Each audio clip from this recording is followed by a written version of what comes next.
یا پنکھے کے ساتھ لٹک کر خود کو موت کے حوالے کر لیتا ہے۔ اب تو مرنے میں بھی ترقی کر لی ہے، خود کو مارنے کے نئے نئے طریقے ایجاد کر لیے ہیں۔ کوئی کسی کے پیار میں مرے جا رہا ہے تو کوئی کسی کی زلفوں پر مرا جا رہا ہے۔ عجیب دستور ہے، کوئی لبوں پر مر رہا ہے تو کسی کو آنکھیں مار دیتی ہیں۔ کوئی چال پہ مرتا تو کوئی حسین مکھڑے پہ مرا جا رہا ہے۔ لیکن انسان کتنا بے شرم ہو گیا ہے، اپنی بہنوں بیٹیوں کے سروں سے آنچل اتارتے وقت نہیں مرتا، رشتوں کے ساتھ کھلواڑ کرتے وقت اسے موت نہیں آتی، حق تلفی کرتے وقت نہیں مرتا، یتیموں کا حصہ خود کھاتے ہوئے شرم نہیں آتی۔ انسانوں کے روپ میں سانپ بنے بیٹھے ہیں۔ سانپ، یہی سانپ ہی تو جس نے میرے رونگٹے کھڑے کر دیے تھے۔ میں ڈر گیا تھا، میرے پسینے چھوٹ گئے تھے۔ یہ معمول کی رات تھی، میں نے لکڑیاں کاٹ کر اپنے گھر کے صحن میں لا کر رکھی اور کھانا بنانے لگا۔ ہاں جی، میں اپنا اور اپنے ماں باپ کا کھانا خود تیار کرتا ہوں۔ ماں باپ بوڑھے ہو چکے ہیں اور میری شادی نہیں ہوئی، نہ مجھے شادی کر کے خود کو قید ہونا تھا۔ رشتہ داروں میں آگے پیچھے کوئی نہیں ہے۔ والدین کی عمر آرام کرنے کی تھی، اسی وجہ سے ان کو کام سے روک دیا تھا۔ میں خانہ داری بھی سیکھ چکا تھا، مرد کے ساتھ ساتھ عورت بھی تھا۔ ارے بھائی، آپ کیوں حیران ہو گئے؟ میرا مطلب ہے، میں جب گھر کی ہانڈی روٹی کرتا تو اس وقت کسی عورت سے کم نہیں تھا، اور جب جنگل کی طرف جاتا مرد بن جاتا تھا۔ جنگل کا قانون میرے اوپر لاگو نہیں تھا، میرے اپنے اصول و ضوابط ہیں۔ اللہ تعالیٰ نے میرے دل میں رحم رکھ چھوڑا ہے۔ جنگل میں کوئی جانور مصیبت میں ہوتا تو میں مدد کرنے کو بھاگتا۔ جنگل کے سبھی جانور میرے دوست تھے۔ اب آپ یہ بھی جاننے کی کوشش کریں گے کہ سانپ میرا دوست کیسے بنا؟ تو میرے بھائی، زبان میں بڑی طاقت ہے، اپنے ہلاک کردار سے دشمن بھی دوست بن جاتے ہیں۔ کبھی آزما دیکھیے گا، جھوٹ ہوا تو میرا گریبان آپ کا ہاتھ جو چاہیں سزا دیں۔ ہاں، تو میں بتا رہا تھا، کھانا پکاتے کھاتے کھلاتے رات کافی چڑھ آئی تھی۔ کھانا کھاتے ہی میری امی ابو سو گئے تھے، ایک میں تھا جو جاگ رہا تھا۔ مجھے نیند نہیں آ رہی تھی، عجیب بے قراری تھی، کروٹیں بدلتا رہا، لیکن بے چینی برقرار کی برقرار رہی تھی۔ کوئی ایسی کشش تھی جو مجھے تڑپا رہی تھی اور گھر سے باہر جانے کے لیے اکسا رہی تھی۔ پھر وہی ہوا، بے اختیار میرے قدم باہر کو اٹھ گئے اور میں گھر سے نکل کر جنگل کی طرف چل پڑا۔ گھنا جنگل، چار سو خاموشی ہی خاموشی، ہر چیز ساکت دکھائی دے رہی تھی، جیسے اس زمین پر کوئی روح ہے ہی نہیں۔ کالی رات نے ماحول کو خوفزدہ کر دیا تھا۔ چاند ستارے تو کبھی کبھار دیدار کراتے تھے، جیسے بچپن میں آنکھ مچولی کا کھیل کھیلتے ہیں۔ جنگل نے اندھیرے کی بکل اوڑھ رکھی تھی، لیکن سفید دودھیا روشنی میرے گھر سے جنگل کی طرف بہت دور تک چلی جا رہی تھی۔ کالی اندھیری رات میں وہ روشنی بڑی دل فریب لگ رہی تھی۔ روشنی اتنی تیز تھی کہ زمین کے سینے پر بڑی چھوٹی سی چھوٹی چیز بھی واضح دکھ رہی تھی۔ میں اسی روشنی میں دیوانہ ہوا جا رہا تھا، اس کی مدہوشی میں کھو سا گیا۔ روشنی کو پکڑنے کی چاہ اس کے پیچھے چپ چاپ چلا جا رہا تھا۔ نہ جانے اس میں ایسی کون سی کشش تھی کہ بے اختیار میرے قدم اٹھتے جا رہے تھے۔ سنسان راستہ اور پھر گھنا جنگل جہاں کوئی بشر نہیں تھا، وحشی درندوں کی اماجگاہ، شیر، چیتا، گیدڑ، بندر، خرگوش اور جانے کیا کیا۔ میں اکیلا تھا، مجھے روشنی کھینچے جا رہی تھی، جیسے ماں اپنے بچے کو بازار میں پکڑے چلی جا رہی ہوتی ہے۔ اچانک خشک پتیوں کی تیز سسراہٹ سے میرے قدم رک گئے، ڈر کی لہر جسم میں دوڑ گئی۔ جنگلی خرگوش میرے سامنے سے ڈر کر گزر گیا، اسی نے میری توجہ بھٹکا دی تھی۔ میں رکا ضرور تھا لیکن گھبرایا نہیں۔ ڈر تو میرے قریب سے بھی نہیں گزرتا، مجھے ڈر کیوں لگتا؟ میں اپنے من کی جنگ لڑ رہا تھا، کوئی مجھے ڈرا رہا تھا اور دوسرا کوئی مجھے تسلیاں دے رہا تھا۔ کبھی ڈر والا حاوی ہونا چاہتا تو انجانی سی طاقت حاوی ہو کر میرا ڈر رفو چکر کر دیتی۔ ایسا لگتا تھا کہ میرے سینے میں دل نہیں پتھر رکھ دیا گیا ہے، جس پر جتنی مرضی ضربیں لگائی جاؤ اف تک نہیں کرتا، اسے درد نہیں ہوتا۔ نہیں، میں ایسا نہیں تھا۔ میرے سینے میں پتھر نہیں، گوشت پوش کا دل ہے۔ اگر میرے سینے میں پتھر ہوتا تو میرے اندر رحم والا عنصر نہ ہوتا، میں انسان نہیں درندہ ہوتا۔ لیکن میں تو انسان ہوں، اپنوں کے کام آنے والا، دشمنوں کے ساتھ محبت سے پیش آنے والا، امن پھیلانے والا، محبت کا درس دینے والا۔ میں بھلا سخت گیر کیسے ہو سکتا ہوں؟ واقعی میرے سینے میں گوشت پوش کا دل ہے جو رب رحمان نے مجھے نوازا ہے۔ یہی وجہ تھی وحشی خونخوار جانوروں کے ساتھ بھی ہمدردی سے پیش آتا، کوئی مصیبت میں گرفتار ہوتا تو ان کے کام آتا۔ رب تعالیٰ نے مجھے بے مثال اور انمول چیز دل سے نوازا تھا۔ یا اللہ تیرا شکر ہے۔ چلتے چلتے میرے قدم اچانک رک گئے۔ سامنے جو منظر تھا اس نے مجھے حیرت میں مبتلا کر دیا۔ کانٹوں بھری جھاڑیاں تھی اور ان سے تھوڑے فاصلے پر کالا مشکی ناگ پھن پھیلائے ادھر ادھر دیکھ رہا تھا۔ اس کے لب خون آلود تھے، جیسے کسی دشمن سے دو ہاتھ کر آیا ہو، اپنے دشمن کو پایا انجام پہنچا آیا ہو۔ نہیں، اس کی بے قراری دیدنی تھی، بے چینی سی اس کے ارد گرد محو رقص تھی۔ بدحواسی میں کبھی دم کی طرف دیکھتا تو کبھی نیلے آسمان کی طرف، ایک نظر جھاڑیوں کی طرف ڈال لیتا تھا جیسے دشمن جھاڑیوں میں چھپا بیٹھا ہو، مگر اس سے دشمن کیسے چھپ سکتا ہے؟ مجھے یوں لگتا ہے جیسے کسی ہمدرد کی تلاش میں ہو، اس کی بے قراری میں محسوس کر سکتا تھا اور وہ کسی مصیبت میں تھا۔ یہی لمحے تھے جب میں ڈر گیا تھا، زندگی میں پہلی اور آخری بار ڈرا تھا۔ خوف سے میرے پسینے چھوٹ گئے تھے، میرا رواں کانپ اٹھا تھا، میں تھر تھر کانپنے لگا تھا جیسے مجھے سردی لگی ہو اور میرے جسم پر کپڑے تک نہ ہوں۔ سامنے وحشی سانپ پھن پھیلائے بیٹھا تھا اور دوسرا راستہ کوئی نہیں تھا کہ میں اختیار کرتا۔ مزے کی بات تو یہ تھی جس روشنی کی چاہ میں گھر سے نکلا تھا یہیں ختم ہو رہی تھی، آگے کا منظر ڈرا دینے والا تھا۔ میری منزل کہاں تھی نہیں معلوم، بس کسی پاگل کی طرح گھر سے نکل آیا تھا اور اب نہ پیچھے ہٹ سکتا تھا اور نہ آگے بڑھ سکتا تھا۔ پیچھے گپ اندھیرا تھا اور سامنے دشمن ڈسنے کو بے تاب بیٹھا تھا۔ میں ڈر گیا، گپ اندھیرے میں اپنی زندگی کا انجام سوچ لیا تھا۔ موت آئی کہ یہ آئی، میرے لب ہلنے لگے، میں اپنے پیدا کرنے والے کو پکار رہا تھا۔ وہی ذات تو تھی جو مجھے بچا سکتی تھی۔ انسان بھی کتنا خود غرض ہوتا ہے، جب اس پر مصیبت آفت آتی ہے، موت سامنے نظر آتی ہے تو اپنے بنانے والے خالق کو پکارنے لگتا ہے، ورنہ ہزاروں خوشیوں میں گم رہتا ہے اور رب رحمان کو بھلا دیتا ہے۔ لیکن وہ رب کتنا عظیم ہے، جب بھی اسے پکارو سنتا ہے، کایا پار لگاتا ہے، بگڑے کام سنوارتا ہے، مدد کو آتا ہے، وہ تو شرک سے بھی قریب ہے۔ میں بھی اپنے رب کو پکار رہا تھا، دل میں رب کی یاد تھی اور آنکھیں آنسو بہا رہی تھی، تو اچانک میری نظر سانپ کے پچھلے حصے یعنی دم پر پڑی، میری جیسے چینخ نکل گئی، جذبہ ہمدردی امڑ آیا۔ اب میں سمجھا کہ وہ بے چین کیوں تھا، وہ رب رحمان سے مدد مانگ رہا تھا اور رب رحمان نے مجھے اس کی مدد کے لیے صحن سے یہاں تک کا سفر کرایا تھا۔ اس کا اور میرا رب ایک ہی تو تھا۔ اس دن کے بعد میرے دل سے خوف ڈر نکل گیا۔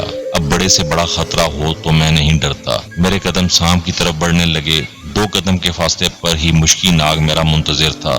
سانپ کے قریب پہنچا تو کسی معصوم بچے کی طرح سہم گیا، ورنہ سانپوں کے بارے تو سنا تھا، یہ دودھ پلانے والی ماں تک کو نہیں بخشتے، اپنی ماں کو بھی ڈس لیتے ہیں۔ میں سارا معاملہ جان گیا تھا، سانپ کیوں بار بار اپنی دم کی طرف دیکھ رہا تھا اور آسمان کی طرف بھی دیکھتا تھا۔ اس کی دم لہو لہان تھی، خون بہہ رہا تھا، شاید مرنے کے قریب تھا، مگر میں اس وقت نہ پہنچتا تو تڑپ تڑپ کر مر جاتا۔ لیکن ابھی اس کی زندگی باقی تھی اور رب تعالیٰ نے مجھے وسیلہ بنا کر بھیجا تھا۔ میری نظریں اس کی دم پر ٹک گئی، اس کی دم سے تھوڑا منہ کی طرف 3 عدد کانٹے اس کے جسم کے آر پار ہو چکے تھے، خون بھی ادھر سے نکل رہا تھا۔ پہل سانپ نے کانٹوں کو نکالنے کی کوشش کی ہوگی لیکن ناکام رہا، شاید زیادہ خون اسی صورت بہہ گیا تھا۔ میں نے بسم اللہ پڑھی اور ایک ہاتھ سانپ کے جسم پر مضبوطی سے رکھا اور دوسرے ہاتھ سے یکے بعد دیگرے تینوں کانٹے نکال لیے۔ اس دوران سانپ نے ہلکی سی حرکت کی تھی، کانٹے نکلتے ہی سانپ پر سکون سا ہو گیا، جیسے اس کا درد ختم ہو گیا ہو۔ میں نے اپنی قمیض سے کپڑا پھاڑ کر اس کی برہم پٹی کر دی تاکہ اور خون نہ بہے۔ پٹی کرتے ہی میں دونوں ہاتھوں کو صاف کرنے کے انداز میں ایک دوسرے پر مارے اور سانپ سے تھوڑا دور ہو کر بیٹھ گیا۔ پیچھے گھنا کیکر کا درخت تھا، اس کے تنے سے ٹیک لگا کر آنکھیں موند لی، لبوں پر رب رحمان کا نام مچلنے لگا۔ یا اللہ تیرا شکر ہے، آج تیری مخلوق کے کام آیا۔ یہی الفاظ میرے لبوں پر گردش کرنے لگے تھے۔ آج زندگی میں پہلی بار کسی وحشی درندے کو آنسو بہاتے دیکھا تھا۔ ہاں، میں نے کالے مشکی ناگ کو روتے آنسو بہاتے دیکھا تھا۔ میری آنکھوں نے دیکھا کہ اس کی گول گول آنکھوں سے 2 موٹے موٹے پانی کے قطرے نکل کر زمین بوس ہو گئے تھے، یہی تو آنسو تھے۔ دوسرے ہی لمحے وحشی مشکی ناگ نے اپنا سر میرے قدموں میں رکھ دیا، تشکر بھری نظروں سے مجھے دیکھنے لگا جیسے میرا شکریہ ادا کر رہا ہو۔ رب تعالیٰ نے وحشی درندے کو بھی جھکنا سکھا دیا تھا، اس کے دل میں رحم ڈال دیا تھا۔ میری آنکھیں بھی آنسوؤں سے تر بتر تھی، ہم دونوں ہی رو رہے تھے۔ کیسا منظر تھا، نیلا آسمان خاموش کھڑا مسکرا رہا تھا، ملائکہ جیسے ہمیں مبارکباد دے رہے ہوں۔ میرا دل خوش تھا، رب رحمان نے امتحان سرخرو کر دیا تھا۔ میں نے کالے ناگ کو اپنی باہوں میں بھر لیا، محبت اور چاہت کے جذبوں سے سرشار ہو کر کتنی دیر سانپ کے جسم کا لمس اپنے اندر اپنی روح تک محسوس کرتا رہا۔ میں پرسکون ہو گیا، میری روح تک سرشار ہو گئی تھی، میں اپنی سکی اولاد کی طرح سے پیار کر رہا تھا۔ آج کے پرفتنہ دور میں انسان اپنی اولاد سے اتنا پیار نہیں کرتا، یہ تو پھر بھی وحشی درندہ تھا۔ ایک خطرناک سانپ نہ جانے اپنی زندگی میں کتنی زندگیوں کے چراغ گل کیے ہوں گے، کتنوں کو ڈسا ہوگا، کتنوں کو اپنے زہر سے موت کی نیند سلا دیا ہوگا، کتنوں کا خون پیا ہوگا، لیکن آج وہ درندہ نہیں، ایک مظلوم تھا۔ کتنے لمحے یوں ہی بیت گئے اور سانپ اپنی منزل کی طرف چلا گیا۔ تھوڑی دیر بعد میں بھی وہاں سے گھر کی طرف چل پڑا۔ گھر کیسے پہنچا کچھ یاد نہیں، ہاں مگر اس رات پرسکون نیند آئی تھی۔ دن چڑھا، بابا نہ اٹھاتے تو جانے کب تک سوتا رہتا۔ وقت کا کام ہے گزرنا، سوئی اپنی مستی میں گم سم گزرتا چلا جاتا ہے۔ میں بھی اپنی زندگیوں کی مستیوں میں گم ہو گیا اور اس واقعے کو تقریباً بھول ہی گیا تھا۔ 6 ماہ بعد میں جنگل میں اکیلا لکڑیاں کاٹنے میں مصروف تھا کہ شکاریوں کا گروپ وہاں آن دھمکا۔ وہ جنگل سے شکار کرنا چاہتے تھے لیکن میں نے منع کر دیا۔ ارے بھائی، یہ جنگل میرا ہے، میں یہاں شکار کی اجازت نہیں دے سکتا۔ اسی بات پر تو میں ہو گئی اور بات ہاتھا پائی تک جا پہنچی۔ جنگل میں امن تھا، جانوروں سے مجھے محبت تھی اور کسی جانور کی موت میں اپنی آنکھوں سے کیسے دیکھ سکتا تھا۔ جانوروں کے لیے مسیحا تھا، ان کا ہمدرد ہم نوا، وہی تو میرے دکھ سکھ کے ساتھی تھے، انہی میں پل پوس کر جوان ہوا تھا۔ اب کیسے ان شکاریوں کو شکار کرنے دیتا؟ میں نے انہیں منع کیا لیکن میرا منع کرنے کا ان پر اثر نہ ہوا۔ وہ ہاتھا پائی پر اتر آئے، وہ مجھے پیچھے دھکیلتے ہوئے آگے کو بڑھ گئے۔ تھوڑی دور سامنے ہرن چر رہا تھا، انہوں نے اس پر بندوقیں تان لی۔ لمحہ بھر میں انہوں نے فائر کھول دیا۔ فائر ہرن کو نہیں لگا بلکہ آسمان کی طرف کھل گیا، یا پھر غیر ارادی طور پر ایسا ہوا تھا۔ اتنے میں چیہوں کی آواز پورے جنگل میں پھیل گئی۔ پل بھر میں شکاری زمین پر اوندے موندے سدھ پڑے تھے۔ کالے ناگوں کا گروپ ان کے جسموں کو ڈس رہا تھا۔ ان میں ایک بوڑھا سانپ درمیان میں پھیلائے بیٹھا تھا۔ جیسے ہی ایک سانپ میری طرف بڑھا، وہ بوڑھا سانپ آگے آ گیا۔ ان دونوں نے ایک دوسرے کے منہ سے منہ ملایا، جانے کوئی بات ہوئی ہوگی۔ پھر دونوں شانت ہو گئے۔ بوڑھا سانپ میری طرف دیکھ رہا تھا اور باقی تمام سانپ اس کے ارد گرد جمع ہو گئے تھے۔ میں دور کھڑا ان کو ہی دیکھ رہا تھا۔ بوڑھا سانپ میری طرف بڑھنے لگا تو باقی بھی اس کی نقل کرنے لگے۔ میرے رونگٹے کھڑے ہو گئے، میں ڈر گیا، میری جان پر بن گئی تھی۔ شکاریوں کا جو حشر ہوا تھا میرے سامنے تھا، شاید اب میری باری تھی۔ پہلے تو میں ڈر گیا لیکن دوسرے ہی لمحے پرسکون ہو گیا کیونکہ میری نظر اس پٹی والے سانپ پر پڑی جس کی میں نے کانٹے نکالے تھے۔ ابھی تک وہ پٹی اس کے جسم کے گرد لپٹی ہوئی تھی۔ ہو سکتا ہے اس نے نشانی کے طور پر سنبھال رکھی ہو، ابھی تک اسے چھٹکارا حاصل نہیں کیا تھا۔ چند ساعتوں میں کالا مشکی ناگ میرے پاؤں چھو رہا تھا۔ اس کے باقی ساتھی بھی میرے ارد گرد جمع تھے۔ چند شرارتی میرے جسم پر چڑھ دوڑے تھے لیکن میں گھبرایا نہیں بلکہ خوش ہو رہا تھا، جیسے باپ اپنے بچوں کے ساتھ بچہ بن کر کھیلتا ہے۔ میں بھی ان کے ساتھ کھیلنے لگا تھا۔ تب مجھے پتا چلا کہ وہ سانپ مادہ تھا، یعنی ناگن تھی، اور اس کے ارد گرد پھرنے والے اس کے بچے تھے۔ آج کالے مشکی ناگ نے مجھے شکاریوں سے بچا کر اپنا بدلہ چکا دیا تھا۔ شکاری اپنے کیے کی سزا بھگت چکے تھے اور مجھے دوستوں سے ملا گئے۔ میں نے سانپ کی پٹی کھول دی، اس کے زخم ٹھیک ہو گئے تھے اور اب معمولی سے نشان باقی تھے۔ اس واقعے کو 2 سال بیت چکے ہیں۔ میں آج بھی جنگل میں تنہا گھومتا ہوں۔ میرے ماں باپ اللہ تعالیٰ کو پیارے ہو گئے ہیں۔ مجھے اکیلے رہتے ہوئے کوئی پریشانی نہیں ہے کیونکہ یہی ناگن میری مدد کرتی رہتی ہے۔ میں جہاں بھی جاتا ہوں خود کو حصار میں پاتا ہوں، کوئی یہ بھی میری مدد کر رہا ہوتا ہے۔ میں جب گھر پہنچتا ہوں میرا کھانا تیار ہوتا ہے، مجھے کھانا نہیں بنانا پڑتا۔ یہ کارنامے ناگن ہی دے رہی ہے۔ سپنی کھانا پکاتی ہے اور پھر اپنی دنیا میں لوٹ جاتی ہے۔ ہاں، میرے ارد گرد موجود رہتی ہے۔ مجھے کسی سے کوئی خطرہ نہیں کیونکہ میری مدد کرنے کے لیے میرے دوست ہر وقت موجود رہتے ہیں۔ یہ الگ بات ہے وہ میرے سوا کسی کو نظر نہیں آتے۔ جنات غیر مرئی ہوتے ہیں جو ہر کسی کو نظر نہیں آتے۔ وہ سپنی اصل میں جنات سے تھی، مومن جنات سے۔ یہ انسان دوست ہوتے ہیں، انسانوں کو نقصان نہیں پہنچاتے۔ ان کا مذہب بھی اسلام ہی ہے اور اسلام کسی کو نقصان پہنچانے کا درس نہیں دیتا ہے۔ اسلام امن کا دین ہے، امن کا درس دیتا ہے۔ ہاں مگر جو امن کی فضا میں انگارے بھڑکائے اس کے خلاف اعلان جنگ ہی ہے۔ سانپ اپنی فوج کے ساتھ ہر وقت تیار رہتا ہے، اسے کہیں بھی جنگ لڑنی پڑ سکتی ہے۔ یہی راز ہے جو میرے سینے میں قید تھا۔ آج اس راز سے اس لیے پردہ اٹھایا کہ میری زندگی قریب تر ہے اور یہ راز بھی میرے زندگی کے ساتھ ہی دفن ہو جاتا۔